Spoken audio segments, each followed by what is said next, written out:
Thanks for tuning in. I'm your host, Na, and this is Positioning Your Passion podcast. And I'm here with my favorite artist in the whole world, Jamila. Hey. Thank you for saying yes to being on the podcast. Thanks for inviting me. For sure. So jumping right in, the question that I ask is, what neighborhood did you grow up in? I grew up in Beverly, on the south side of Chicago. And when you say Beverly, like, where is that in Chicago? It's like southwest, pretty much the opposite of like Rogers Park, I say. Yeah. And you claim it, and I love that. Yeah, I mean, that's where I'm from. Exactly. What was it like growing up in Beverly? It was interesting. Yeah, I have a big family, so it really felt like a microcosm, my house. You know, I have 3 siblings, so we were very close, and it's a historically like Irish Catholic neighborhood, and obviously my family's not Irish Catholic, so it was like kind of that feeling of, you know, not having a lot of people who look like you around you, which is different from where I was actually born. I was born and my parents lived in Washington Heights, like right off the Dan Ryan. So it was like definitely a very different experience living in Beverly. And I do feel like it was like a big deal when I got into Gallery 37 eventually and was going downtown, and it just felt like downtown was really far and I never went like past that until like much later in my adolescence. So it definitely felt like everything in my childhood was very like Evergreen Park, Beverly, Indiana-ish, where my like Riverdale, where my grandma lived. So yeah. I lived in Robbins for a little while. Where's Robbins? It's 135th in Springfield. So you have to go to 95th and then you get on the 359. Oh, so okay. It's like south suburbs. Wow. But it was kind of like once you get to 95th, it's like, oh, it's a whole nother world. But then you keep going and next thing you know, you're at Navy Pier. Yeah. You know? So I love Chicago for that. It's a very kind of spread out, but there's ways to get to where you want to be and find your communities. Yeah. Definitely have a high tolerance or I grew up with a high tolerance for public transportation. Yeah. You know, and then when I would go places like New York and people be like, oh, like, we live in Brooklyn, we don't go over to Harlem. Like, that's like how it took me to get to high school. Like, exactly. So I had what high school did you go to? I went to St. Ignatius. Okay. I went to Phillips. It's on 39th in Bronzeville. When did you first like discover the things that you're passionate about creatively, and what were those things? How old were you? I think I always loved singing, and I would always just like, my parents had a big like record player, CD player with these huge speakers, and I would just like sit between them and like put like music on and sing along to it. I sang in church choir. Eventually in high school I was in the Chicago Children's Choir, so I feel like singing is like the first thing that I knew that I loved. But I also really loved writing, and my mom would like help me make little books. I still have some of them, like when I was young, like little like storybooks, and I would write a lot of stories until later in high school I started writing poetry. So yeah, writing and singing, I'd say. Also theater. Yeah. Oh, you were a theater kid. A little bit, like a community theater. I never did it like in school. I tried in high school, but it was kind of like Black people never got in the play, so I did the costume crew, whole thing. Production. Yeah. But you're good at that, yeah. But I did like community theater. I did like a couple of musicals when I was young. Yeah. Do you remember the first poem that you ever wrote? The first one I ever wrote, I don't know, but somewhere there's like a DeviantArt page that has all of my first poems. Okay. And I remember the first poem I performed like in a slam, and it was about my first time. It was about like my first time smoking weed, and it was like very coded in metaphor. Like you would never know what it was about, which was the cool thing about poetry at the time. Yeah. Falling in love with singing from a very young age, having an amazing voice. How do you care for it? So my voice, there's a difference between me like in chill mode, kind of how I am right now, and like tour mode, which, you know, I wish it could be a little bit more in the middle all the time. But I think when I'm on tour, I'm like super, super like, I just drink water and tea. That's it. I make sure I sleep as much as possible. I try to like be not around anybody smoking. I'm like very protective. I do like a lot of steaming. I have like a portable steamer, and I do a lot of warm-ups. And there was a point, it was kind of like after the lockdown period when things started to open up again. There was like a bunch of shows I had back to back after not singing for a while. And I don't know if I developed this or it was just like something that was dormant that I realized that I had, but I had this vocal condition that's basically like a strained vocal cords, like overusing them. And so after that, I had like a vocal therapist who like taught me some things that I still use also.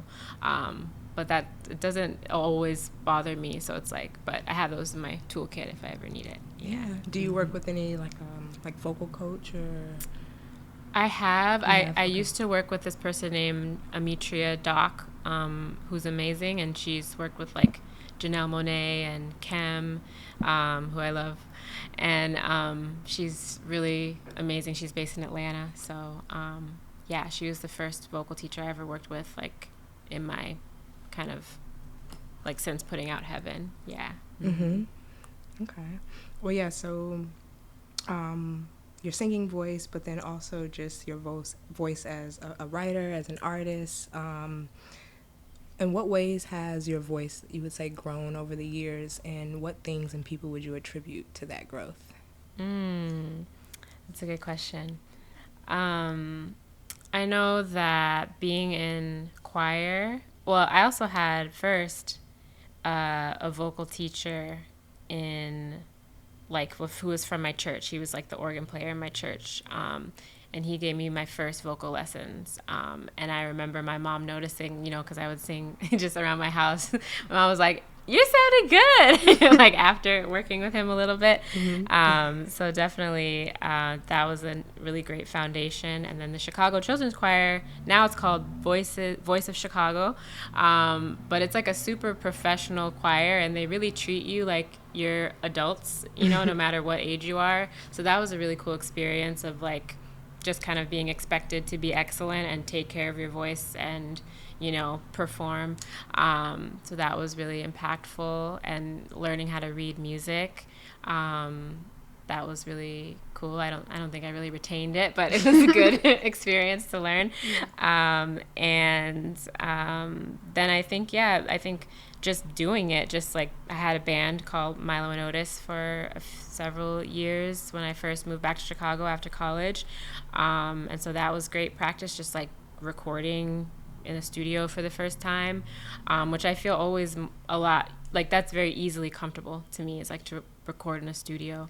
And then touring is when it gets a little harder because it's just you're competing against more things. So yeah, I think just the experience of touring always strengthens my voice, and then all the teachers and the choir directors I had, for sure. And keeping on the subject of touring, you have a tour coming up, and you've also toured in the States and internationally. Yeah. What goes into that? Like, how have you been able to tour? And kind of like because I know there's a lot that goes into it, but just kind of like the short version. Yeah. Yeah, there's a lot that goes into it. From my, like, I guess my main realm of influence is like just figuring out how to put a set together, which it's interesting to experience that from like the perspective of an artist that has one album out versus like 2 and now 3.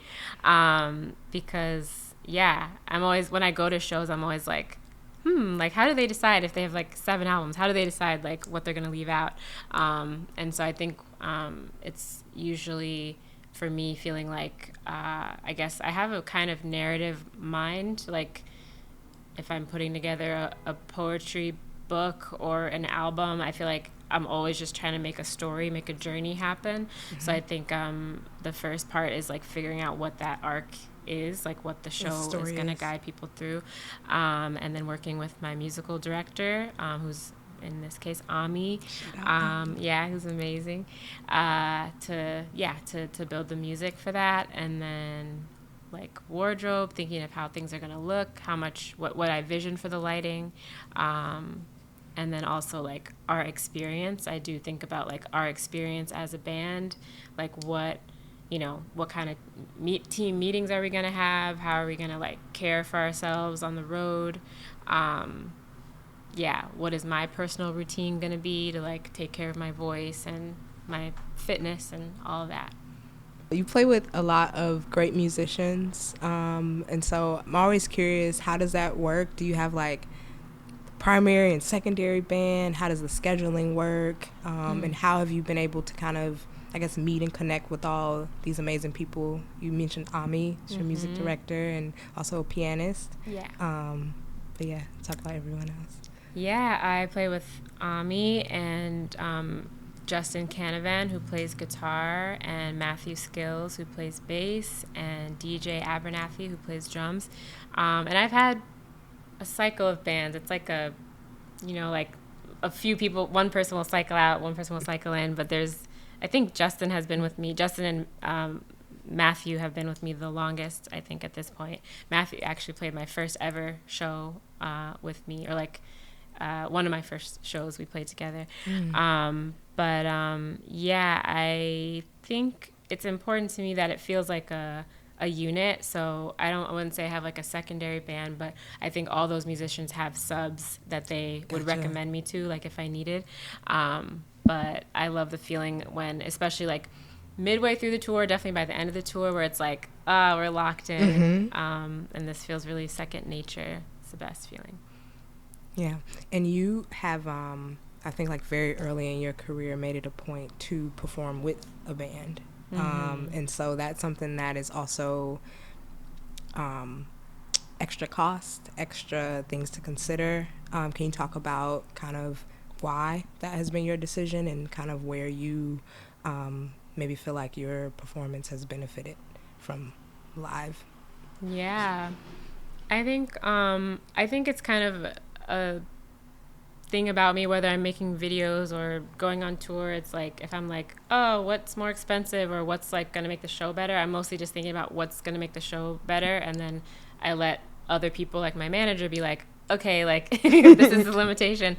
But I think also because most of my touring career up until 2020, I was working a full-time job. So I wasn't relying on my touring to like make my money. So I was able to consider it in that way. I was able to consider like what's going to be good, not just like, okay, how do I make the most money?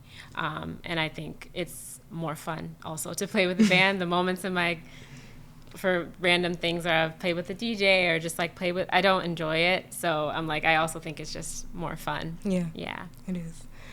And so talking about like 2020 and that the transition from having a full-time to doing like full-time as an artist, you were an artistic director.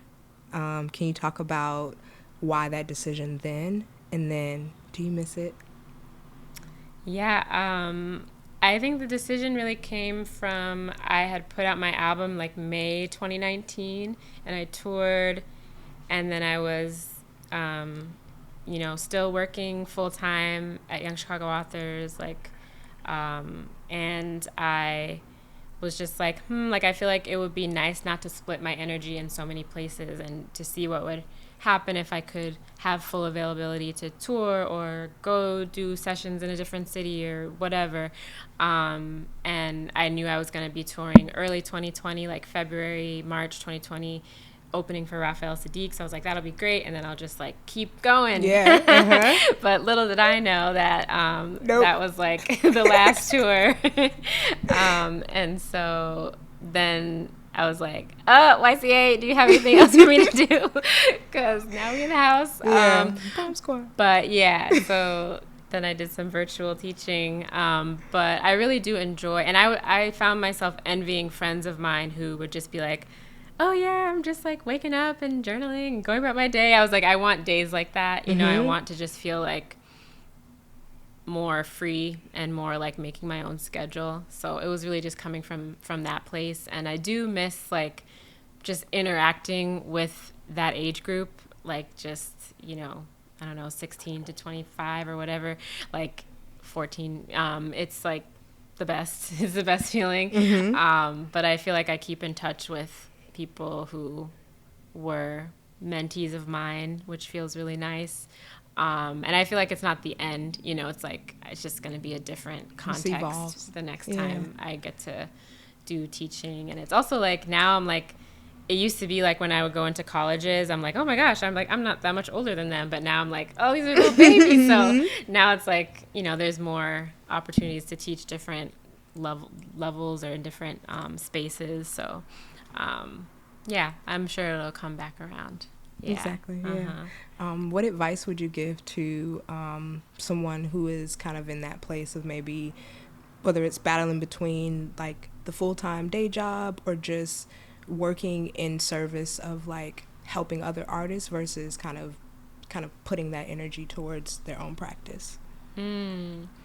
I think like I would say like I like don't ever take for granted like the skills that you're learning in that other job. Like I remember once like Scheherazade who works at A Long Walk Home, she was like, oh, like I'm friends with John Legend, and he would be like working at a nonprofit and like finishing up emails right before going on stage. And when she said that, I was like, what? Like that's what I do. And so that was just really affirming. And I'm like, it's like, and looking at, I've just been, you know, looking at, he's like got his hands in so many things. He's like publishing books. He's like doing all this stuff. I just feel like there's so many instances as in my career where it's served me so much that I also know how to like produce an event or like, you know, organize, like put on a workshop or organize a program, you know. Build curriculum. Yeah, build curriculum. Yeah. So I would say that, and also just that like it's okay to have phases of focusing on one thing, because I think I did have a lot of like, oh no, I'm like abandoning, you know, this post that I take very seriously. And a lot of people at YCA were like, we're fine. We're going to be fine. And I'm going to be fine over here. So like just letting yourself like lock in to one thing is like also a really great gift to give yourself. That's very well said. Yeah, it was great to like celebrate you, but then see like just all the like, I don't know, that was a great year just going into, and there was so much obviously momentum going into 2020 that we all everyone felt. Was posting those memes like the person going up the stairs like leaving sadness behind. And we're going into pandemic. And it all came. But I'm still, what is it? Team finals. Yeah, that's still my like. That was your last outdoor. We'll seeing you like live. Oh. Yeah, because you still did your performance, but on the Zoom. Yeah. Okay. Yeah. You're like in the where was I? Where were you? Oh yeah, I was in my living room. Yeah. Exactly. But like in my mind, that like was a rough era of like musicians having to be like lighting directors and videographers and editors. Yeah. So speaking of that, you're signed to an indie label. What does that mean? Like being, and can you talk about the relationship? Yeah, I mean the best way that I don't know if someone described it like this to me, or I would describe it like this to like other people I talk to, is like somebody's investing in your art. You know, they're saying like, here, I'm gonna give you a loan essentially, or I'm gonna give you like I'm gonna put an investment into your art, and I think it could be more than that, or it could be just that, and I think I only have experienced indie labels, so I don't have things to compare it to besides just like really probably a little bit exaggerated, but maybe not, like things that like I pictured labels as being. But for me, it's just been a really great opportunity to have like resources and also like people around me who have done this many times before, which has come in handy, especially because they trust me ultimately to know what it is that I want to do, and they're just trying to support it, so that's felt really nice. And it's been cool to, sometimes they're like I can tell they don't get it and then I just gotta be like, okay, I'm gonna go over here and like you'll get it, and eventually, and then they do.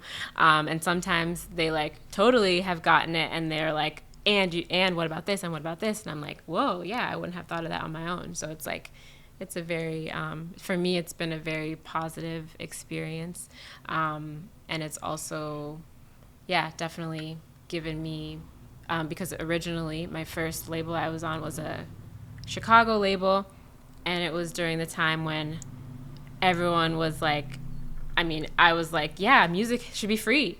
So when I had meetings with other labels, I was saying that, and they were like, girl, what does that mean? Yeah. And so luckily Closed Sessions was like, yeah, let's do it.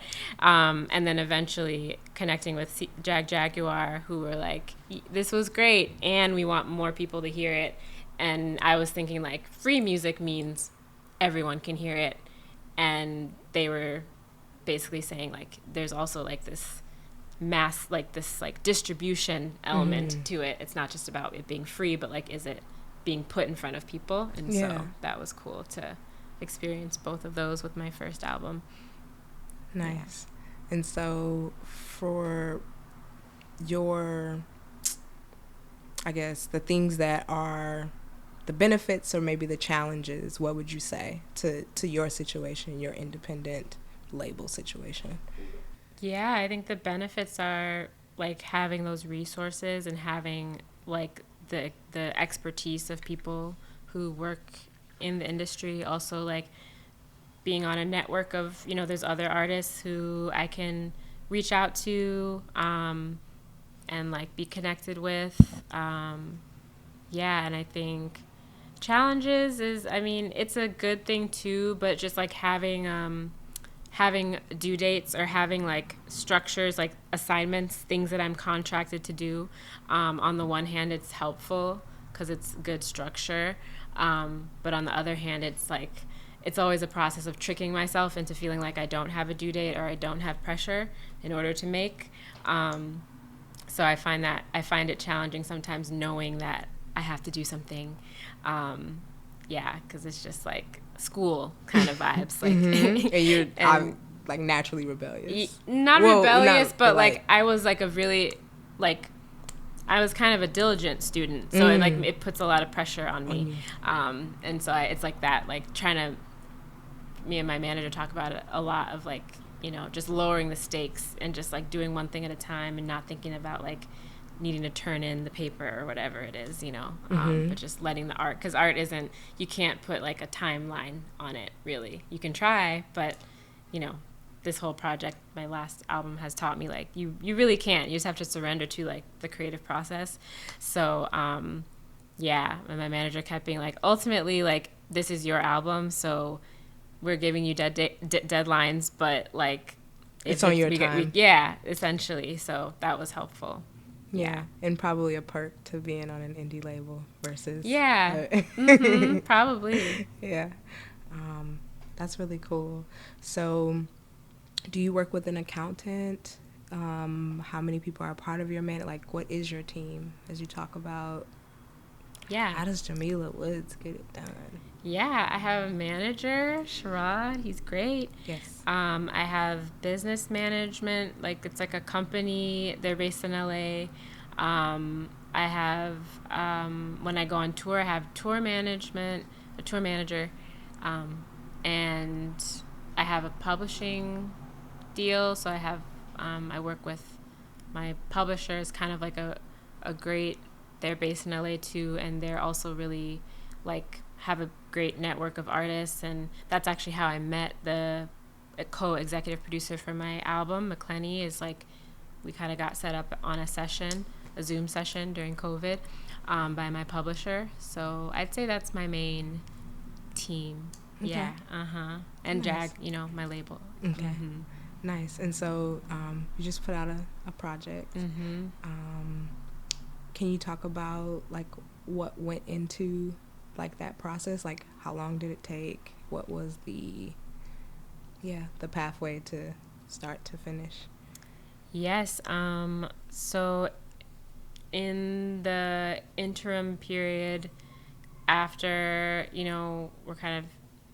after I toured Legacy, and then it became the pandemic, but I was still like, okay, like what do I want this next album to be like? And I was like, I think I want just like to collaborate with a lot of people, and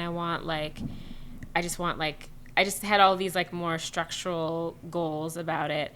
And so I was like, I want to just try to write as many songs as I can and like have a whiteboard. Like everybody always has like a huge whiteboard of 100 songs, and then they narrow down their favorites. That looks so cool. I want to do it. And so I was using my publisher to like set me up on a bunch of sessions. I was like, I just want to do sessions. Yeah, like, so me collaborate. Set me up. Yeah. And so I was doing that, and I was writing a lot of songs. And some of the songs I really, really liked, and some of the sessions were really, really great. But I found that I wasn't like relating to the work. Like I wasn't feeling like that spark that I'm used to feeling at some point. And so I just felt like it was kind of a wandering feeling of like, I don't know how I feel about this, or like, I don't know where this is going. And then it was when I started working with Wynn Bennett in LA, I was like really falling in love with the songs we were making, like Tiny Garden and Head First were some of the earlier songs we made. Me and Peter were working here. We made like Thermostat and Wreckage Room. And so I was like, okay, now I'm starting to like some of the songs. I still don't get how it's going to go together. Mm-hmm. But then I had been working with Mxxd over Zoom. And then when we finally got to meet in person, we started having like, we all also, maybe because we met over Zoom, I don't know, but we kind of started out just like talking a lot and like building a friendship. And so we were like pretty close friends by the time we started working in person. And I was just sharing with him one day like this thing I had written in my notes about like relationship phases that I feel like I go through. And he was like, and I have also been playing him some of the songs I liked from Peter and Wynn and Alicia, all these people. And he was like, it would be cool if we made the album sound like you were going through these phases of a relationship, and that you have some songs that are speaking to some of them, but we could like write into the holes that we don't have and have it kind of feel like a journey. And so that was kind of the spark moment. Like, ooh, I like that, yeah. And then we started doing that, and the rest felt like more what I expect to feel like, where it's like, we're still, figuring it out, but we know kind of the path. But I learned a lot from that phase of like not knowing and feeling really doubtful and really scared, like not knowing if I was going to be able to produce something. Because I think it also taught me that like what excites me about making, which is having some kind of like prompt or question or thing that I'm working through, and not so much like just aesthetically like putting things together that I like, mm-hmm. but like why? It's like I'm problem solving, or or meaning making or something. Yeah.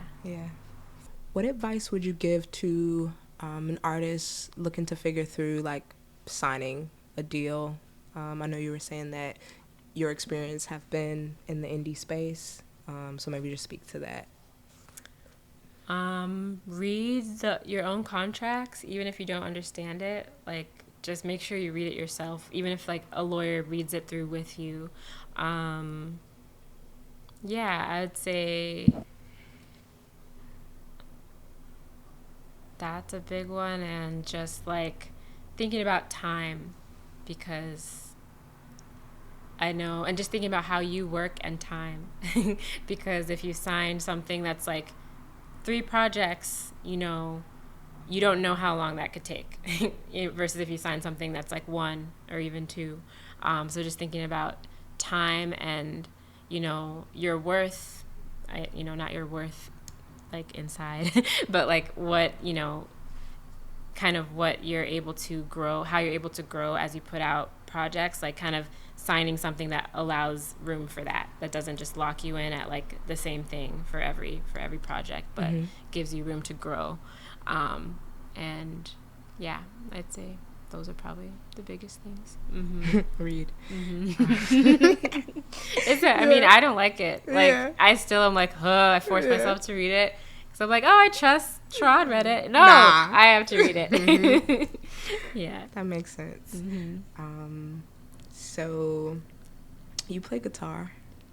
Yeah. Yeah. You're like, yeah. I mean, you don't want to claim it. Yeah. I'm learning. Yeah, you're I'm learning. perpetually learning. Can you talk about what that journey has been like learning, and maybe any advice or things that you maybe wish you'd known before when you first started that you know now? Yeah, I mean, I feel like it's been something because my mom played guitar growing up, so I always kind of wanted to play. And so I used to play like in 8th grade. Like I had a little band with my friend, and then I didn't play for a while. And then in Milo and Otis, I played in our shows, and then I didn't play for a while. So it's kind of like I pick it up and I put it back down a lot. But I think, I don't know, I think what's really valuable has been like learning what makes me practice. Because maybe some people are just really good at practicing, but in anything, poetry, anything, I always struggle with like the practicing part.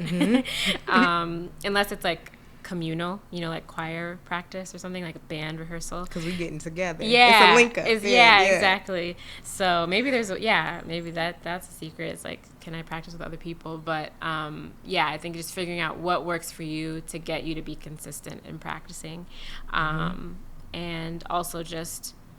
Yeah, I think being okay with not being great, like, at the beginning. Because I know even, like, the last time I played guitar was, like, the Legacy Unfolded, like, show that we did in 2019, like, December.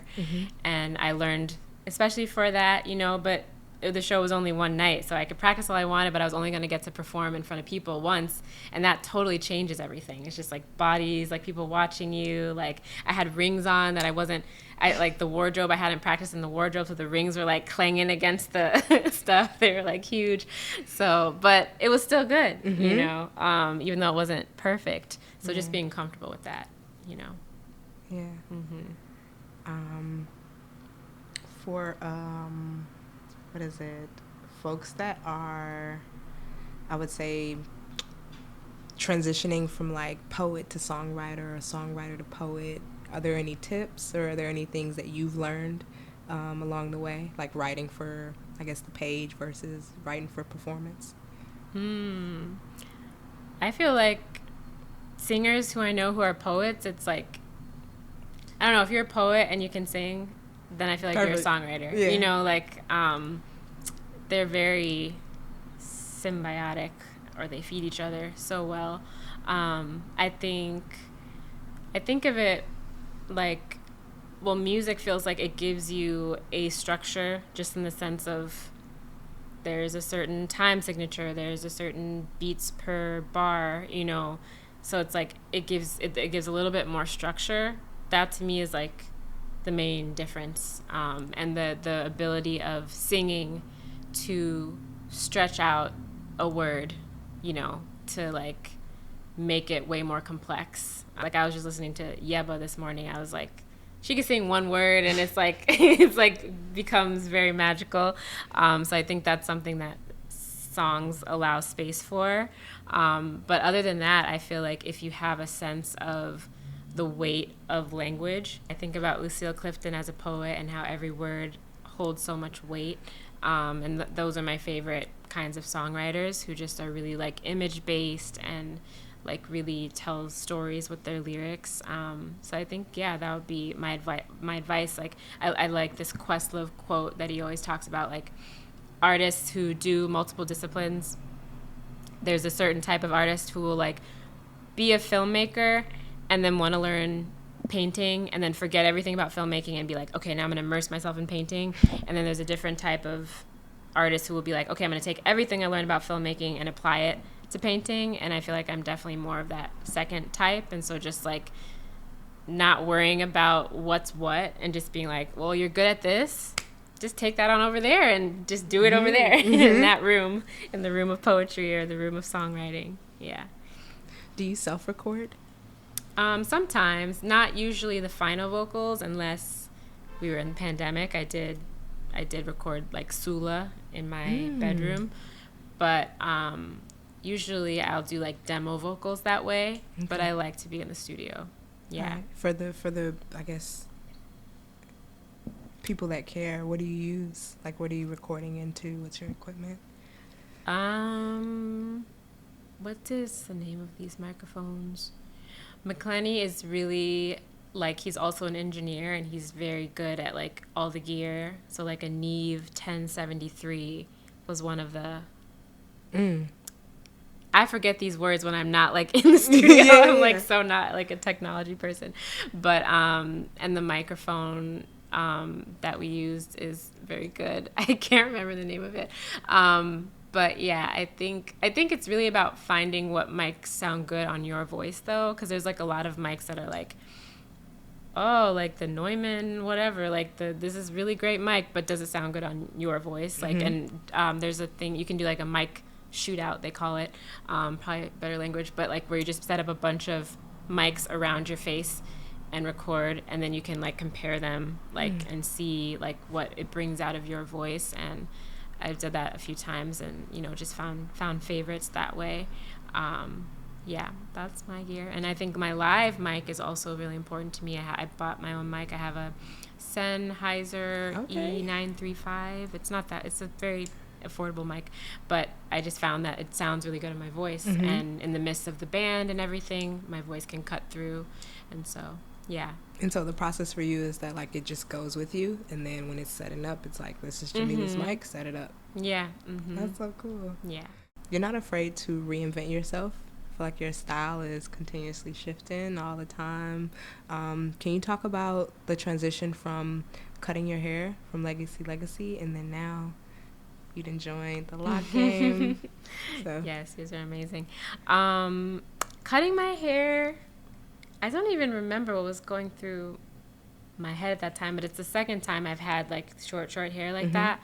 And I think it usually involves some version of like, I'm just tired. Letting it go. I just want simplicity. Free. Yeah. And I think it matched the like vibe of the music. It's very like, it feels like a very powerful, just a very powerful, like expressing all facets of the gender spectrum album. And so the short hair felt like it has that malleability to it. And yeah, I miss it. I think about it all the time. Really? Okay. Yeah. And then here, I had a lot of astrology readings over the past couple years, but specifically working with a Kenya, on figuring out things to do with the album. And one of the times they're like, oh, when's your makeover coming? Like, there's a bunch of eclipses in your first house. Like, that's going to be like, you're going to just like want to change up your appearance. And I don't know if it was because she said that or because, I'd already been thinking about locking my hair. Because my mom had locks growing, or she has locks now too. And I just always was like, that'll probably be my final destination. And so when I was getting my hair locked, everyone in the room was like on their second locks, and because they were like, yeah, the first time I didn't know how big I wanted them, or the first, it was like it went wrong. And that's so, I'm like, I'm still on my your first, but I'm that's like, amazing. I've been wanting to cut it, but I don't know why. I don't know. Yeah. Well, so when I was in there, I was like, okay, I don't know if this will be my final, but I just want to try it so I know the process, so I'll be able to do it like, even better if I do it again. But I do want to try to make it to like the maturity stage, I want to try to make it like another year, but we'll see, because I don't know, I have an itch to like cut it all off sometimes. Okay. So you may cut it off, you may keep it, get a little hang time, we'll see. Yeah, we'll see. Yeah. So let's talk a little bit about your writing process. What is it like? Do you edit? Are you like a scrap and like revise? For my songs? For your songs, yes.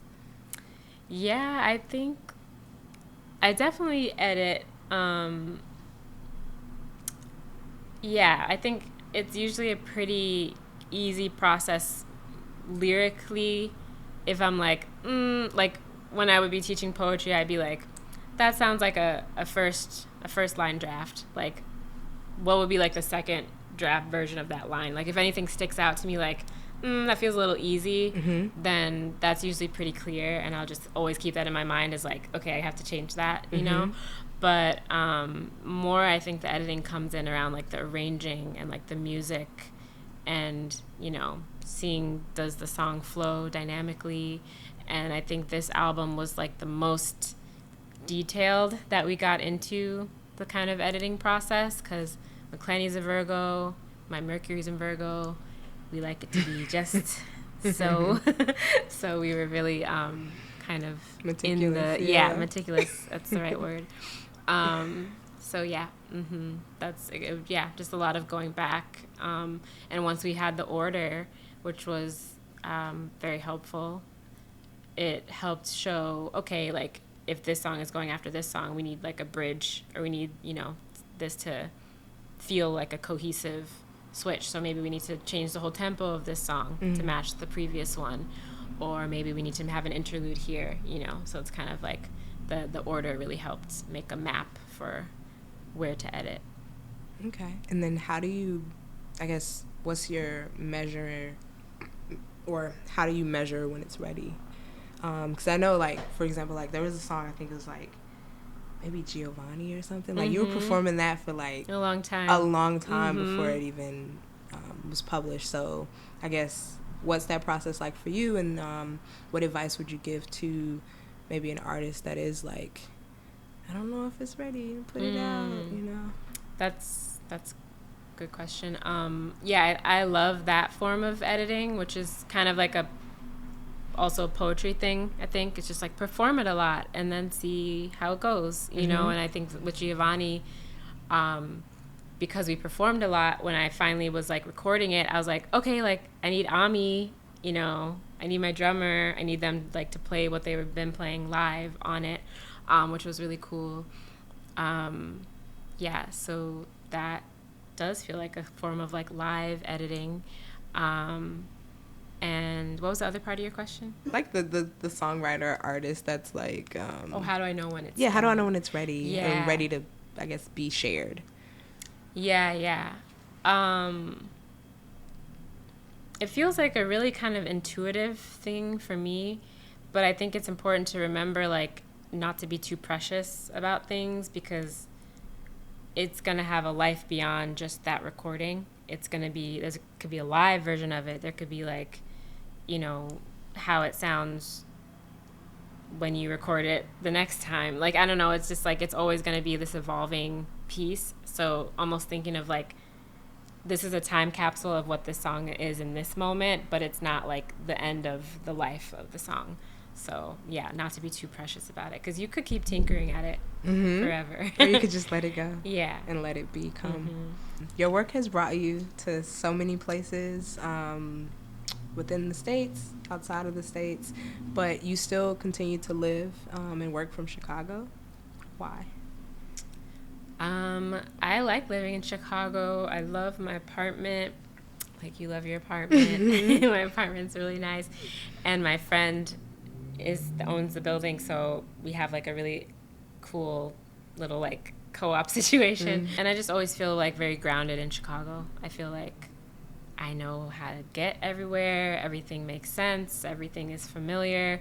It feels like a nest, you know, so I appreciate getting to live here. I also really like working here. Same thing. It just feels easeful. It feels like people collaborate, people communicate. It feels really nice. And I also worked a lot. This is the album I worked the most in other cities. Like, I worked in New York, I worked in LA. And so I liked being able to do that, but also know that I have a home base to come back to. And honestly, like, I feel like I probably live in my apartment less than 50% of the year. Like, that'd be pretty generous. So I feel like I have a transient lifestyle right now, which works. But I think I stay here because I feel really comfortable here. And I do itch to like have an experience of like immersing myself in some place where I don't feel comfortable and like learning a new place. So maybe that will be like next year or sometime soon after tour. But do you think it would be in the States, or like would you see yourself like being overseas?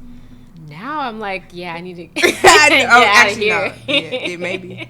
But I was thinking about like, I've been thinking about New York a lot, just because I love the energy of New York, and I feel like it always just makes me want to write like poetry, like just historically since I've gone there, like in college, I've like feel very inspired there. So maybe New York, maybe like school. I've been thinking about like ways to be in school. Because I know I talked about how I don't like assignments, but I do like being in class. Star people. Yeah, you could tell I went to Brown because I'm just like, yeah, I like just like going to class, whatever class. Don't tell me which class to go. I just go where I want. But yeah, I do feel like I'm wanting that. So yeah, maybe sometime in the near future.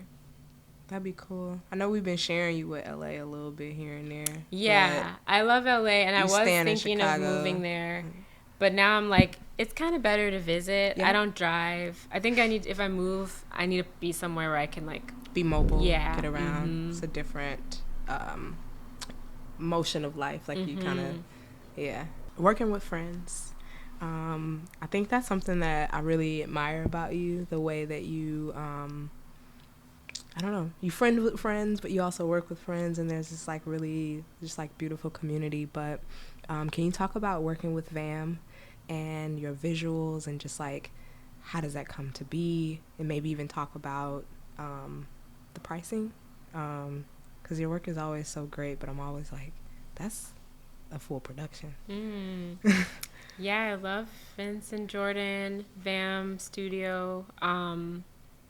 Yeah, I think I always think about like when I studied theater in college, and then I was doing a lot of theater when I first moved back.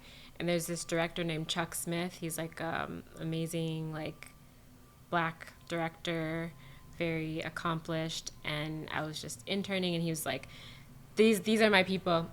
I always use this person for set. I use this person for light, this person for costumes. I was like, that's so wild. Like, you never work with nobody else. I was just thinking that to myself. But I totally understand it, because he's like, I know. They get it. Yeah, they get it. We have a language. And so I feel like that. And I love, like, meeting new people and working with new people, too. But it feels, like, really comfortable, and also, like, a comfortable space to push myself when I'm working with VAM and, my friends through VAM, or just my friends, because now I'm working on a video too with my friend Hollis, and we've been friends for years, and we've done music stuff together, never video stuff, but it's like, I just love having like a common ground of like communication. I think it's so helpful. So, and I think budgets have spanned from like, I'm funding it myself. We have like $5,000 to like, I have a budget. And it's still not, somehow with a video, you can have a huge budget, and it's still never what feels huge. Enough. It's still never enough. So, yeah, like I think it's felt like what I love also about working with VAM is like their commitment to excellence. So it's like, we're gonna take on something that we know we can do with what we have, and we're gonna make magic happen with what we have, which is a great attitude to have. Yeah, so I love making videos. It's one of my favorite things. And it's also one of those things where I'm like, always, even if I have a budget, I'm like, yes, Jamila, this time you have a budget, so you don't have to spend your own money. But I'll be like, oh, we but need I want to do this. Okay, like, yeah, I have an idea. My own money, yeah, because I want it to be good. And it is. They're so great. Can you talk about like conceptualizing it? Is it like you have the idea and you're like, hey, friend, I got another idea, or is it, hey, let's get a meeting and I'm sending an official email, and like, I guess how formal or informal is it to creating together? It can be it's been any variety of those things. I think with Legacy, I know I had a big deck, and I had like really clear videos in mind, and I had sent that out to like my label and VAM. And I think now I had the videos for the singles, but from the beginning I had like this meeting with Vam where I was like, I kind of want to do a video for every song. And so they know that. So then like just see them casually like at a wedding. Vince is like, I think we should do the next one. Like, and I'm like, I don't have a budget. We're like, we'll make it work. We're gonna find it. I'm like, okay, so we're gonna do it. Yes. And so yeah, I'm excited, and I also just like I liked the process of getting videos out with each single. I've never done that before. It's usually been like, you know, not timed that quickly. So that felt good. And then it's also nice to like, now that the album's already out, just kind of take my time to make the rest of them and not have to like rush and get them out. So that's the space I'm in right now. We're shooting another video next week for Still, which I'm excited about. My favorite song. Oh, it's your favorite song? That's my favorite song. Cool. Yes, it is. Do you have a favorite song? That is one of my favorite songs. I think Head First was like my early favorite song. Win and I, we call it our baby, because we were like, we had like the demo version that we were like, this is the best thing ever. And so it was like changing it was like every step of the way we were like, is this good? Is this right? Doing right by the baby? But yeah, that's probably my other favorite. Dream collabs. Do you have any? I always I'm like, I never know what to say because I always think very like practically, and I'm like, it's really like if I became friends with someone, I would love like if I became dream friends. Huh? I said dream friends. That's I feel like it would be cool to make a song with Kalela. I think Hiatus Coyote. I really love their music. They just seem like they have a lot of fun. Yeah, what else am I listening to? I think I did get to make a song with Blue Lab Beats, but we didn't put it out. But I would love to work with them more and just work with more like people who do like Afro beats, like Amapiano influenced music. They were like showing me a lot of Amapiano when I met with them, and I'm like, that's kind of all I've been listening to because it's like very soothing. I find it very soothing. So I think that would be cool to make some of that music too. Okay. Any advice you have for artists that are trying to break into, I would say, other markets?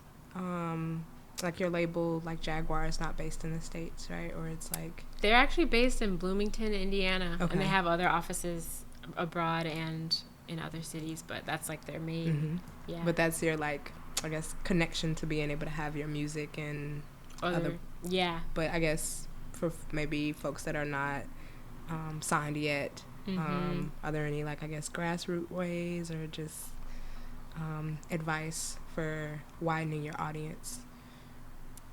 Yeah, I think honestly just performing wherever you can perform and documenting it feels very important. And I guess what me and my band did, which was, you know, a while ago at this point, I guess like 10 years ago, but we had like a slow motion tour, we called it, and it was like Kickstarter funded. Us in a Toyota Corolla. We had just emailed venues, been like, can we perform? / some poetry open mics we performed at. Like, we just put it together and did it. So it's like, you can also make a tour happen. I think that's actually still possible in this it's a weird climate now, like post-COVID music climate. But I think in a way it has kind of some openings about it too for like, you know, maybe other like DIY spaces and things like that. But that's really how that's my first tour experience, was just a tour that we made for ourselves. So So don't be afraid to make it happen. You can.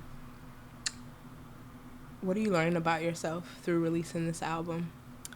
I think the biggest lesson of this album has been surrender and just releasing control, or what I thought the process would be like, or what I thought the product would be like, and more just allowing it to emerge, which was really kind of maddening at times.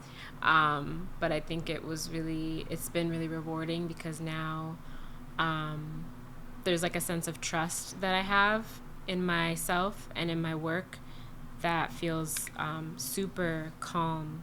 Like this was the calmest way I've ever released anything. Like I'm like, cool, it's out. I feel proud. Mm-hmm. I'm not like, oh my god, like what's everybody saying? Like, do they like it? I'm like, it's That's out. So I'm just like happy that it's out. So I'm pretty sure that all the difficult feelings that I had to get to this point, helped me with, feeling much more settled now. Okay. And then final question. You read a lot. I want to read more. This is really a question for me. But what are, say, 3 important pieces of literature you would suggest to a Black artist that they should read? Thank you for saying I read a lot. You do. You put it in your song. You was like, the reading the books you ain't read. I'm like, yeah, that's me. I don't read. That was a while ago. I listen to audiobooks now. Okay. But I would really recommend Octavia Butler. The Parable of the Sower is very like timely. I read that over the pandemic, and it's just like so prophetic.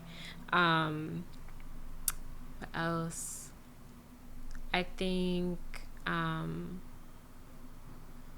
Lorde is very present right now. I think with everything going on in Palestine and Gaza, like I just see her quotes every morning, like, and I think like Sister Outsider, I'm pretty sure that's where the essays are that I'm thinking of, but just Audre Lorde's essays, especially the one on poetry and rhetoric, uses of the erotic. I think Sister Outsider has all of those.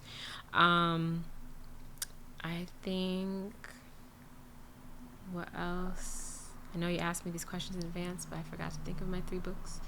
I do think that Questlove's book on creativity was very interesting to me. It's called Creative Quest. So I enjoy reading books about art making, or like the artist's way, or art and fear, like just books that help you think about the creative process and kind of like normalize it, so you're not like, I have writer's block, this is crazy, or oh, like I'm not like, it just kind of normalizes any sort of anxieties that you would feel, and kind of gives strategies for making and having a healthy relationship to your making. Nice. And I said that was the last question, but I actually have one more that I just thought of. You like always like advocate for the things that you care about and believe in, things that are connected to your friends, your community, and it doesn't seem to matter like if it's cool or if it's the look or if it will kind of damage any opportunities. Can you talk about like just why that is very important for you? Like even just like right now, I'm going on your Instagram page and like we see what is a part of your platform, and one person may say, oh, well, your album just released, right? You should be talking about your album, or you should be, but I think no matter what, for as long as I've known you, like it's very at the forefront of how you use your platform. So thank you. I think it comes back to what feels authentic to me, and also always being mindful of what's like real and what's like scarcity mentality, because I think it's like the music that I love, I'm gonna listen to it forever, or like it's never like if I find a new song and then I look to see when it came out, it could have come out last week or it could have come out like 5 months ago, like it doesn't matter, I love it, and so I think it's like I was talking with my manager about like certain things like wanted me to post about, and I was just like, I don't have any cell in my body that wants to do that right now. And he was like, oh, that's okay. Like, this is like weeks ago, and it didn't seem like it would go on this long, the genocide that's happening. And so I think he was just kind of like, yeah, it'll be a little while. And then a little while came, I was like, no, I still have no cell in my body that wants to do that.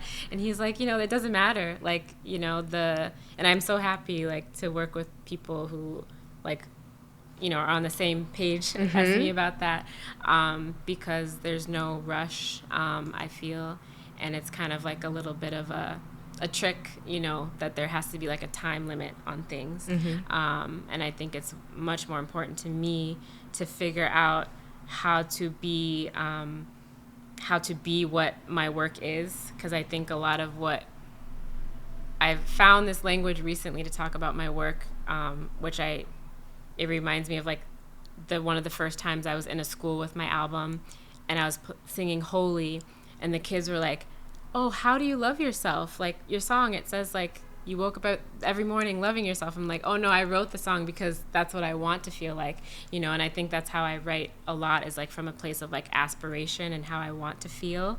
And so like, how do I act in my everyday life to feel those ways? Like, it has to match up. Exactly. Otherwise, what am I doing? What am I doing? So yeah, so I think that is what I was trying to think about in my post, is like also be honest about that process. Like, I'm learning in real time what solidarity looks like and what comes up in me, because not like I don't have thoughts that are like, oh, scared, or what if I don't know the right thing to say. Like, yeah, I have those thoughts, but I don't want those to be like limiting thoughts.